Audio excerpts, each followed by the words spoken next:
Aujourd'hui, c'est la fête de tous les saints. Je vous souhaite bonne fête à vous tous et dans toutes vos familles. Aujourd'hui, c'est aussi l'anniversaire de mon ordination sacerdotale. Donc, je vous demande, s'il vous plaît, une petite prière pour mes intentions. Sous forme de pilule, vivons dans la transparence pour laisser passer la lumière de Dieu dans nos vies. Déjà à la fin du XIIe siècle, on trouve une véritable vénération des saints. Au début, les saints martyrs, auxquels rapidement furent assimilés les apôtres, témoins officiels de la foi. Après les grandes persécutions de l'Empire romain, des hommes et des femmes qui avaient mené une vie chrétienne belle et héroïque devinrent progressivement objets de vénération. Le premier saint non martyr fut Saint Martin de Tours. Vers la fin de l'année 1000, face au développement incontrôlé de la vénération des saints et du commerce autour des reliques, fut élaboré un processus de canonisation allant jusqu'à la preuve des miracles, comme aujourd'hui. La solennité de tous les saints est née en Orient au IVe siècle pour ensuite se reprendre dans toute l'Église. La solennité tombe vers la fin de l'année liturgique lorsque l'Église garde les yeux fixés sur la fin ultime et déjà pense à ceux qui ont franchi les portes du ciel. Et je vous invite maintenant à écouter l'évangile d'aujourd'hui, qui est pris de Saint Matthieu, chapitre 5.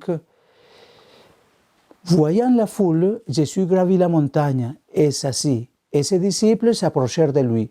Alors, ouvrant la bouche, il les enseignait. Il disait, « Heureux les pauvres de cœur, car le royaume des cieux est à eux. Heureux ceux qui pleurent, car ils seront consolés. Heureux les doux, car ils recevront la terre en héritage. Heureux ceux qui ont faim et soif de justice, car ils seront rassasiés. Heureux les miséricordieux, car ils obtiendront miséricorde. Heureux le cœur pur, car ils verront Dieu. Heureux les artisans de paix, car ils seront appelés fils de Dieu. Heureux ceux qui sont persécutés pour la justice, car le royaume des cieux est à eux. Heureux êtes-vous si l'on vous insulte, si l'on vous persécute, et si l'on dit faussement toutes sortes de mal contre vous à cause de moi. Réjouissez-vous, soyez dans l'allégresse, car votre récompense est grande dans les cieux. Jusqu'ici, la parole de Dieu. Mais qui sont les saints donc? Les saints et saintes sont les authentiques amis de Dieu, vers lesquels l'Église nous invite aujourd'hui à tourner le regard. Sont des hommes et des femmes qui se sont laissés fasciner par cette proposition qu'on a accepté de marcher sur le chemin de béatitude. Non pas parce qu'ils sont meilleurs ou plus talentueux que nous, simplement parce qu'ils savaient que nous sommes tous des enfants de Dieu et qu'ils ont fait l'expérience. Ils se sentaient comme des pécheurs pardonnés. Ce sont les saints.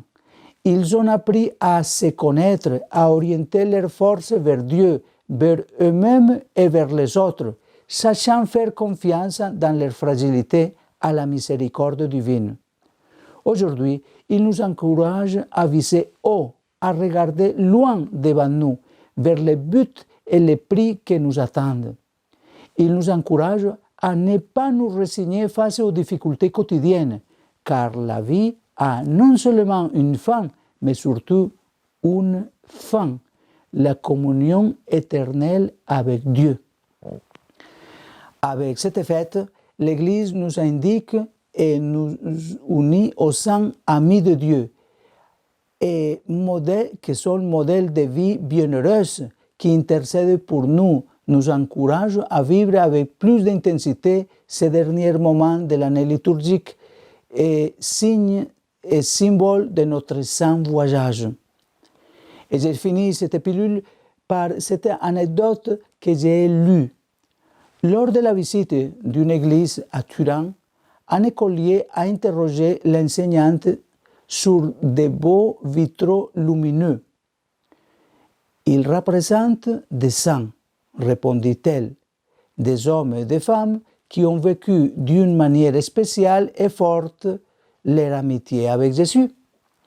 Quelques jours plus tard, lors de la fête des saints, le prêtre demande aux garçons s'ils pouvaient expliquer qui étaient les personnes que l'Église vénère comme saints et ce qu'elles avaient fait. Les garçons qui avaient demandé une explication sur les vitraux lèvent la main et d'une voix assurée donnent la réponse. Ce sont ceux qui laissent passer la lumière. Alors, vivons dans la transparence pour laisser passer la lumière de Dieu dans nos vies. Encore, bonne fête de tous les saints à vous tous. N'oubliez pas de donner un like à cette vidéo et les partager avec tous vos contacts. Merci beaucoup et bonne fête de famille.